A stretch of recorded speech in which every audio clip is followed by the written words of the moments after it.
መጽሐፈ ሳሙኤል ቀዳማዊ ምዕራፍ 3 ብላቴናውም ሳሙኤል በኤሊ ፊት እግዚአብሔርን ያገለግል ነበረ።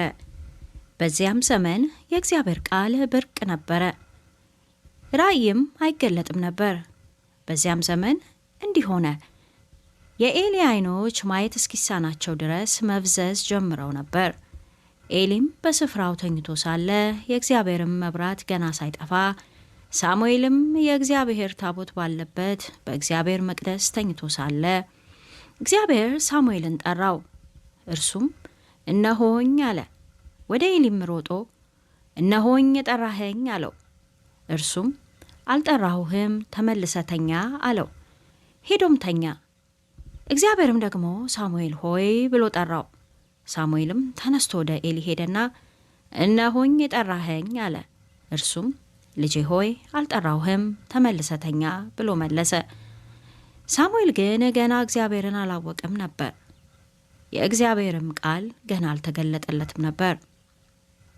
እግዚአብሔርም ሳሙኤልን እንደገና 3ኛ ጊዜ ጠራው።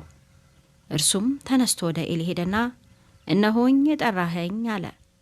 ኤሊም እግዚአብሔር ብላቴናውን እንደጠራው አስተዋለ። ኤሊም ሳሙኤልን ሄደ ተኛ፣ ቢጠራህም አቤቱ ባሪያህ ይሰማልና ተናገር በለው አለው። ሳሙኤልም ሄዶ በስፍራው ተኛ። እግዚአብሔርም መጥቶ ቆመ፣ እንደ ቀድሞም ሳሙኤል ሳሙኤል ብሎ ጠራው። ሳሙኤልም ባሪያህ ይሰማልና ተናገር አለ።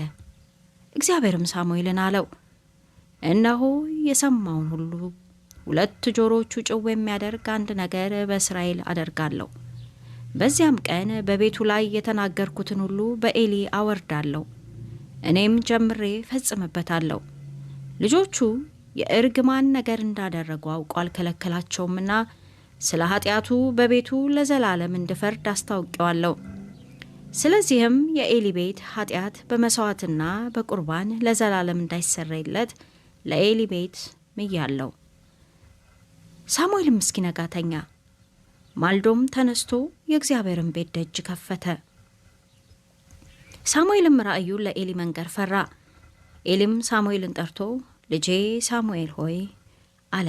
እርሱም እነሆኝ አለ። እርሱም እግዚአብሔር የነገረ ነገር ምንድን ነው? ከእኔ አትሸሽግ። ከነገረ ነገር ሁሉ የሸሸከኝ እንደሆነ እግዚአብሔር እንዲህ አደርግብህ እንዲህም ይጨምርብህ አለው።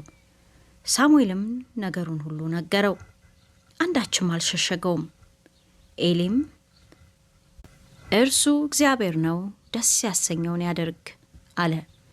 ሳሙኤልም አደገ፣ እግዚአብሔርም ከእርሱ ጋር ነበረ፣ ከቃሉም አንዳች በምድር ላይ አይወድቅም ነበር።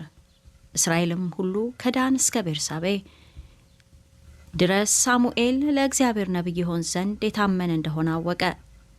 እግዚአብሔርም ደግሞ በሴሎ ተገለጠ። እግዚአብሔርም በእግዚአብሔር ቃል ለሳሙኤል በሴሎ ይገለጥ ነበር። የሳሙኤልም ቃል ለእስራኤል ሁሉ ደረሰ።